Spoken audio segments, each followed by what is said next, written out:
और चलिए इसी बीच कांग्रेस नेता सचिन पायलट क्या कह रहे हैं, सुनिए। स्पीकर बने हैं लोकसभा के, मैं उम्मीद करता हूं कि वो, जैसा राहुल गांधी जी ने कहा, कि वो निष्पक्षता से काम करेंगे। और स्पीकर होने का जो दायित्व होता है उसका मतलब होता है कि प्रत्येक दल को, प्रत्येक सदस्य को बराबरी का मौका मिले और विपक्ष को अपनी बात रखने का पूरा जो उनका दायित्व है उसको पूरा करने का उनको अवसर प्रदान करें। मैं उम्मीद करता हूं कि उनका कार्यकाल कामयाब रहेगा, लेकिन विपक्ष को, खासकर उन लोगों को जो अपनी बात रखना चाहते हैं सदन के अंदर, वो खुलापन उनको महसूस होगा ओम बिरला जी के कार्यकाल में।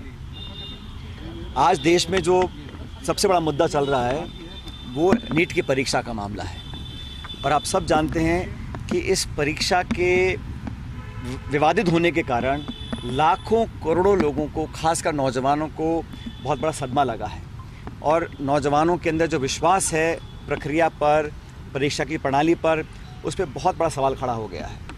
और केंद्र सरकार ने जिस तरह शुरू में एक अड़ियल रवैया अपनाया था और बात को मानने से इनकार किया था, अंत में उनको गलती स्वीकार करनी पड़ी, लेकिन अभी तक इस पर जिम्मेदारी तय नहीं की गई है। इस तरह का विश्वासघात, इस तरह का लीपापोती कर कर बचाव करना, ये मैं समझता हूँ शोभा नहीं देता। और नीट वाला इशू है, बाकी जो परीक्षा कैंसिल करी गई हैं, लगातार लोगों में भ्रम फैल रहा है कि हमारा भविष्य सुरक्षित नहीं है। और इस देश में आज रिकॉर्ड अनएम्प्लॉयमेंट है। आज़ाद भारत के इतिहास में सबसे ज़्यादा अगर आज कहीं बेरोज़गारी है, शिक्षित बेरोज़गारी है, तो आज के समय पर है। उसका समाधान ढूंढने के लिए सरकार को काम करना चाहिए था। ये वो सरकार है, चुनाव लड़ने से पहले अपने 100 दिन की योजना बना रही थी और ये इतना ओवर कॉन्फिडेंस में काम कर रहे थे, लेकिन जो सबसे महत्वपूर्ण हमारे समाज का हिस्सा है, नौजवान वर्ग है, उनके साथ उन्होंने एक तरह से विश्वासघात किया है। तो इस पर उन्हें पूरी कार्रवाई करनी चाहिए और संकोच नहीं करना चाहिए। कोई कितना बड़ा व्यक्ति भी हो, लेकिन इसकी तह तक पहुंचकर जो लोग इसलिए जिम्मेदार हैं उस पर कार्रवाई करनी चाहिए और लोगों को आश्वस्त करना चाहिए। मुझे लगता है कि सदन के अंदर न सिर्फ राहुल गांधी जी, लेकिन समूचा विपक्ष इस बात को उठाएगा।